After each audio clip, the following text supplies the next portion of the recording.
Hi everyone, Lori Curtis Dunbar here with Painted. I promised about a week and a half ago I would continue showing you the transformation I'm doing on a jewelry cabinet. I got a little delayed, had a little injury, needed to take some time off. So now I'm following up. Where I left you before was the cleaning, the sanding, and the scuffing. I had showed you the technique of using mineral spirits and a green scrubber or mineral spirits and a sanding pad to make sure any grease and oils were removed from the surface. And then you wipe down the surface with denatured alcohol to remove any of the oily residue left over from using mineral spirits. Done that.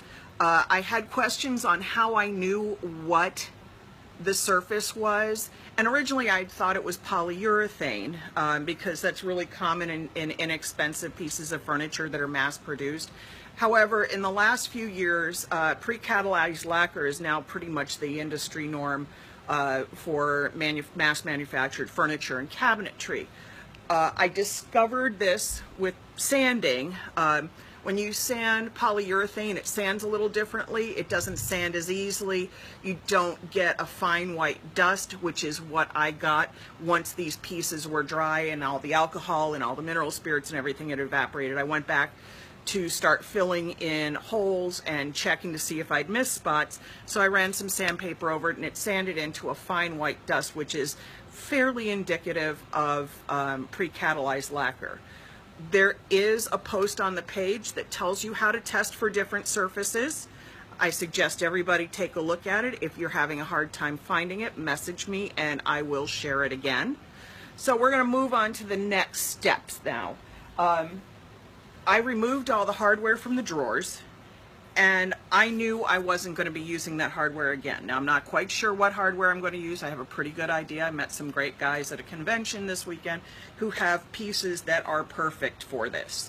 And what I've done is, then I know I need to fill the holes where the screws and everything were. This is an inexpensive piece. The screws did not go all the way through, so the filling is cosmetic.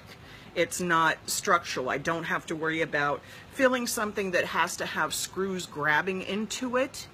I just need something to fill the hole so that when I put a different piece of hardware into it, I have a completely smooth surface because I know the holes aren't going to match. I'm not going for the kind of pull that needs 2 screw holes. I'll probably be doing a single screw in, and so that requires filling the screw holes. There's a lot of things you can use. Fairly common is wood filler. And if I needed a more structural sound fill, I would look to something like that. However, with a cosmetic fill, I can use an acrylic product that fills the hole, sands beautifully, and all it's doing is providing a smooth, stable surface for my next layers of finish.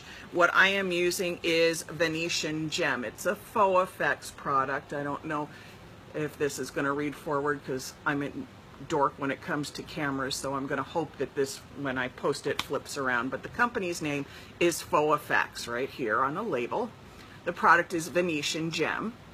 I use this because it is it's 100% acrylic. It will not shrink back out of the holes. It's sandable.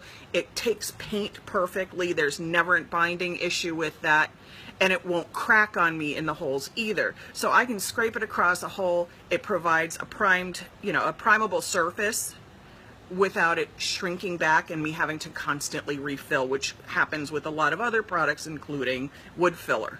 So I'm working on tiny drawers. You can see little drawers, and they have little tiny holes. Now here I've filled and sanded, but I'm probably going to refill this one because this one they did a really bad job with the drilling. You can see there's actually a second hole that I didn't quite get filled. So I'll put a little product in there to fill that hole. It'll set up shortly and I'll be able to easily sand and then prime, in an hour or so.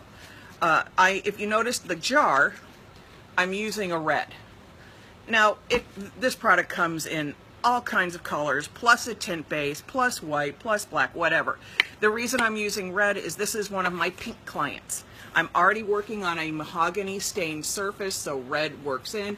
I could have done it in white, but I'm not priming it in white because the background color is going to be a deeper red, so I'm taking advantage of filling with a red color so I won't have any weird little white dots showing through. And I will be priming in a transparent primer to, again, take advantage of the deep color in the background to help my deeper painted colors show better. So, lots of tools to use to fill things with there. I'm being real practical. I have lots and lots and lots of hotel room keys from traveling all over the place. My mother used to travel a great deal, and every Christmas she'd hand me a bunch of plastic hotel room keys wrapped in an elastic band because she knew I used them as disposable trowels. I've cut one up, you can see, not really working hard to make it a fancy cut.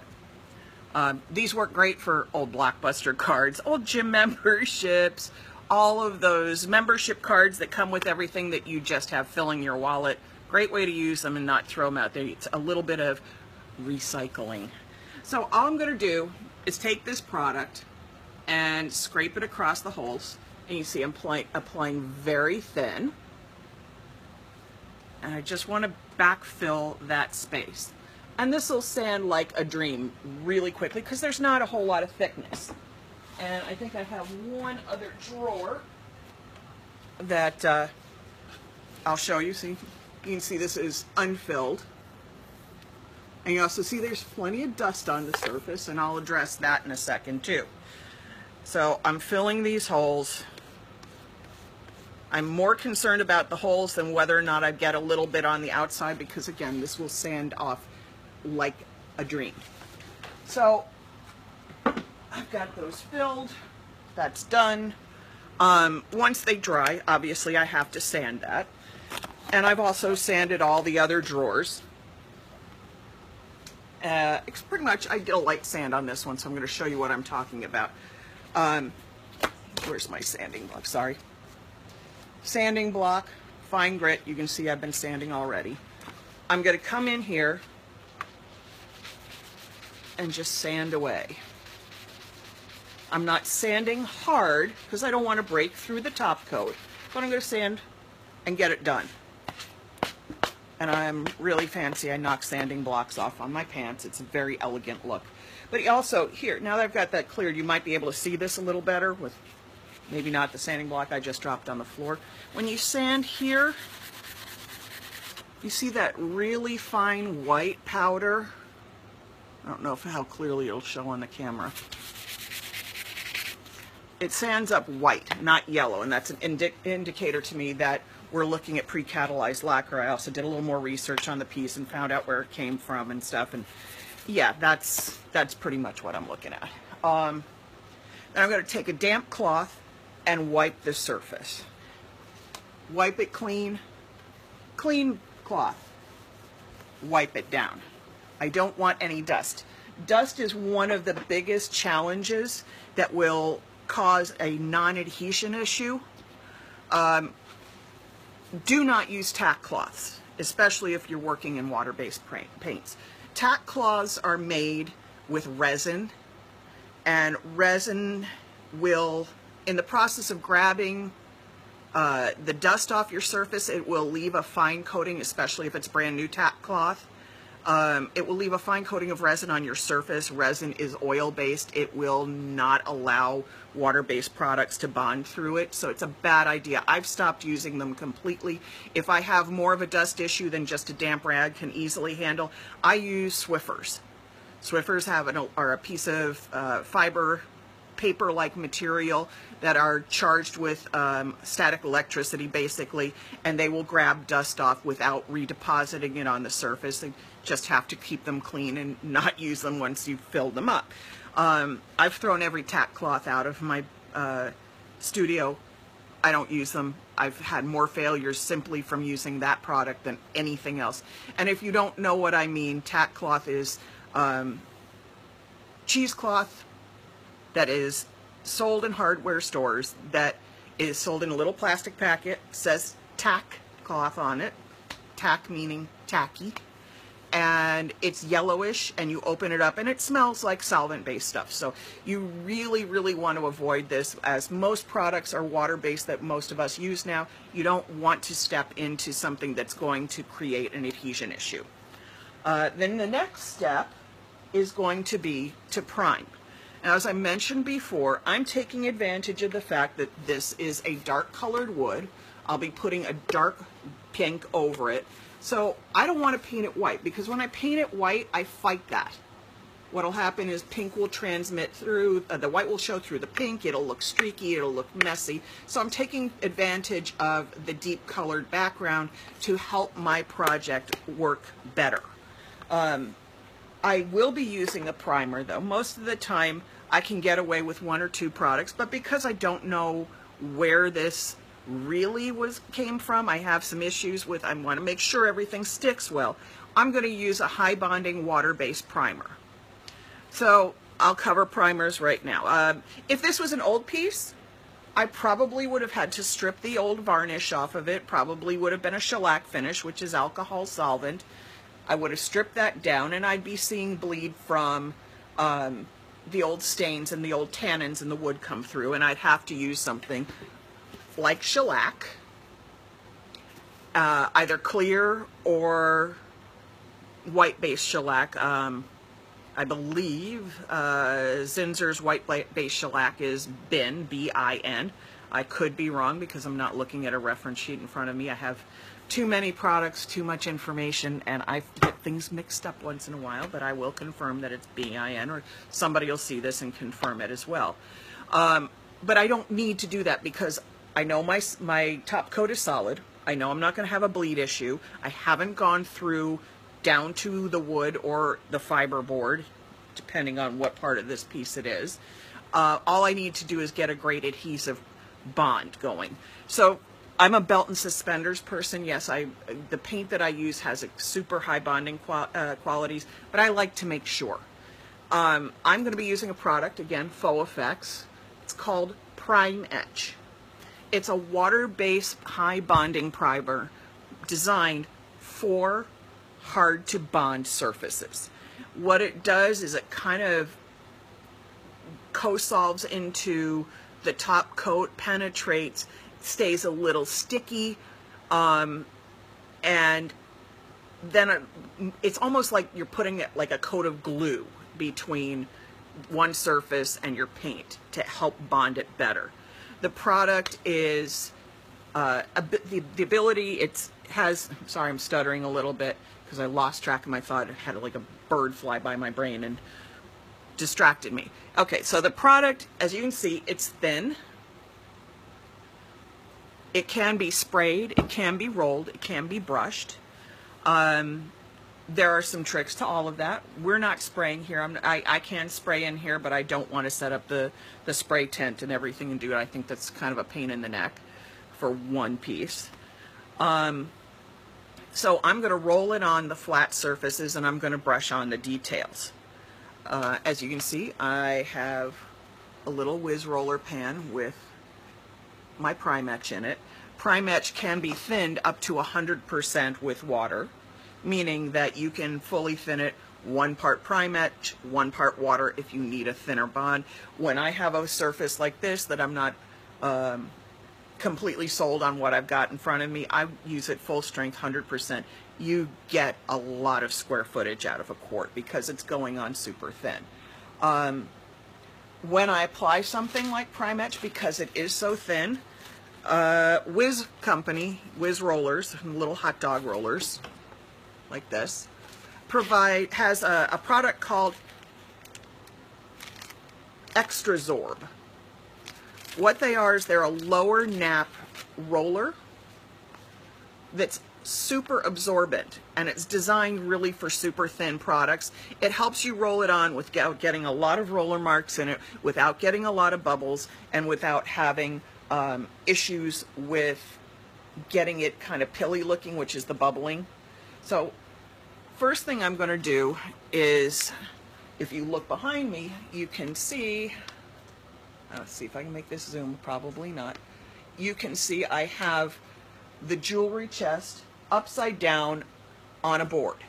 And actually what it's on is a stool on top of a board. It's not my most stable surface right now. I had a piece of wood that sat on it, but I can't seem to place it right now. And what it does is allows me to spin the piece around. What I really need is a permanent Lazy Susan in there, but right now we're working with what we've got. And I'm going to brush the legs. And if you look at me, I've got two different brushes. This one I use for my paints because it's a thicker, stiffer bristle. And this one is a wash brush, and I use it because it'll apply thinner products evenly and smoothly. These are not standard paint brushes. They are mega brushes from Dick Blick. You can see it's the number 30. They come bigger. The reason I choose these is the bristles themselves are finer and more tightly packed than standard paint brushes, and I find that they lay product on much smoother. So you're going to have to bear with me. I'm going to be a little bit far away because I'm still working out this camera thing. I'm going to take my product. Yes, I already have it in the pan. I'm going to come over here. I have flipped my piece upside down. Why do I flip it upside down? Because I want to get the legs first, and I don't want anything, once I've put the coats on here, I don't want it dribbling back up. I also have this skirt here that allows that to happen, and I don't like sitting on the floor with my head under a piece of furniture. I'm going to turn it upside down. I'm going to brush this product on, and it'll look a little bluish white when I do so. And I think I'm going to find a place to set this down so I can have one hand keeping this steady. I'm going to do all the legs. Some pieces I will paint completely on the underside. This piece is all particle board, so there is no point in painting it. All it's going to do is suck up the paint, and really you're not going to get a good looking finish out of it. And what I can do now is I can get surfaces. Now I've been doing this a long time, so I have my own patterns of how I do things, and I know where I would and would not skip. So I'm going to keep working this just to make sure I've got it all smoothed out. I'm going to watch for dribbles.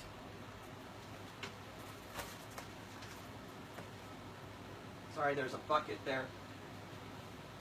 You're going to watch me for a minute while I prime.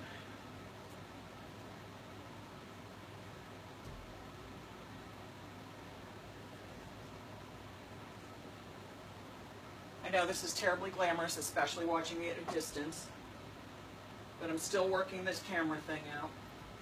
I don't do a whole lot of videos, but I promise to keep everybody up on this, so we'll talk about proper prep step by step.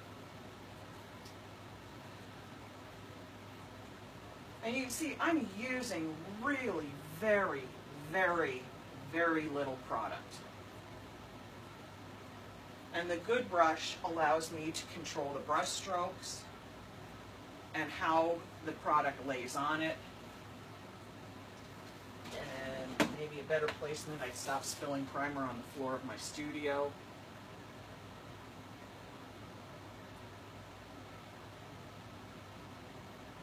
And as I do a drawer up front, I'll show you what I'm talking about with the bluish tint to it. It's it's going to be hard for you to see from a distance. Sorry, I got a bucket in the way. Nothing new. There's always something in the way in a studio.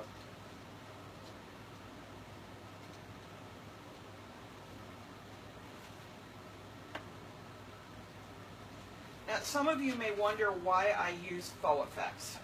Faux effects is a decorative painting product company. They've been in business for close to 30 years now, and they are really top of the line products. These are not the same kind of products you're going to find in your local Benjamin Moore dealer. It doesn't work that way. You're getting professional, high-end, high-quality product designed to create specialty finishes. Unlike a lot of other products on the market, there's plenty of other very good products, but they don't always do what you need them to do. This system, I know I can work with on its own, or I can work with in conjunction with other brands, and it's a really, really excellent result. So I have brushed the legs, and if I wanted to at this point I could immediately flip it over because my application has been so thin I'm not worrying about dribbles. But I'm going to show you what I was talking about with the blue with this product. I'm not reloading my brush. Little thin coating, and I really do need a little more on my brush, so I'm going to open the jar on my desk so I don't have to go get up and flash you my butt. So instead you get to see my big old elbow. I am brushing it on. Now you can see that bluishness to it. And yeah, I see I got a dribble there.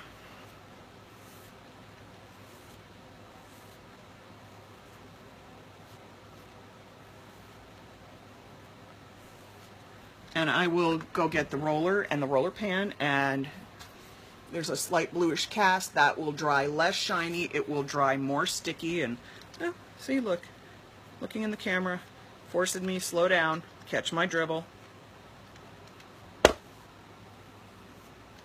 sure I got all the surfaces that I'm going to paint.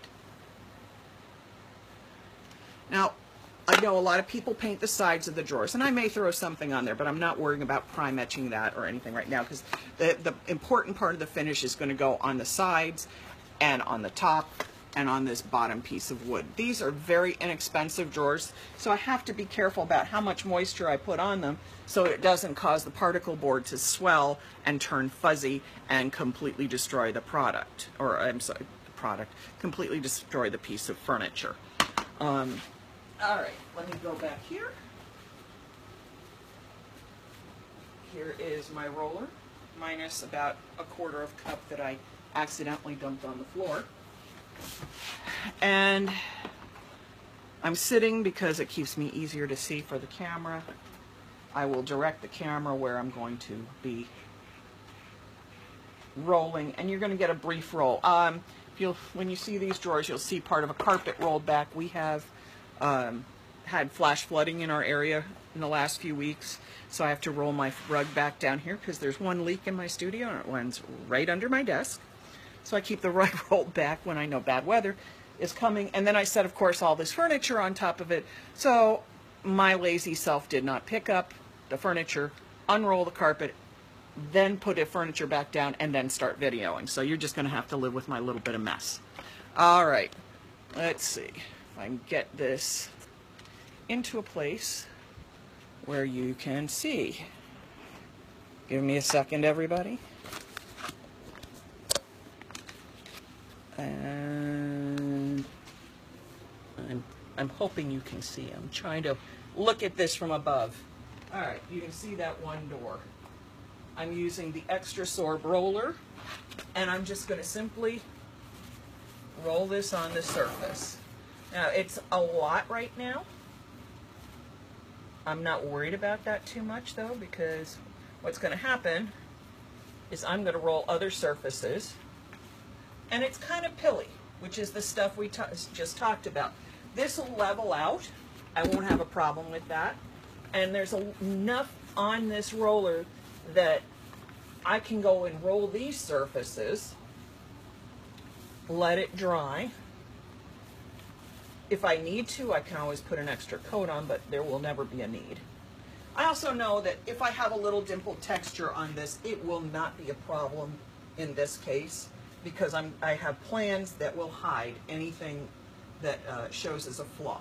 I will go around these, catch them with a brush to make sure that I don't have any dribbles and rolls. I'm going to move my camera again. Sorry for the weird angle.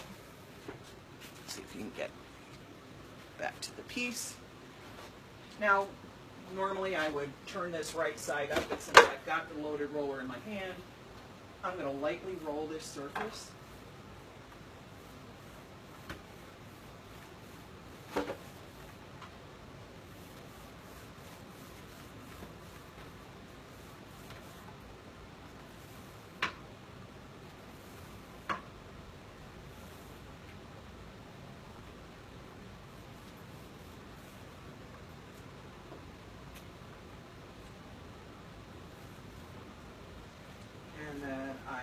to turn this around.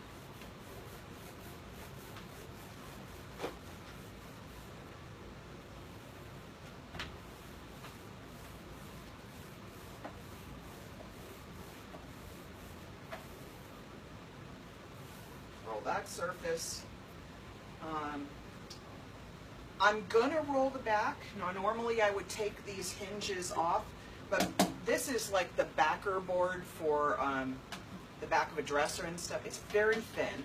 These hinges are really surprisingly flexible, not terribly expensive, so I don't want to pull this out and then have to try to put new holes in, to put new screws in and have it not sit right.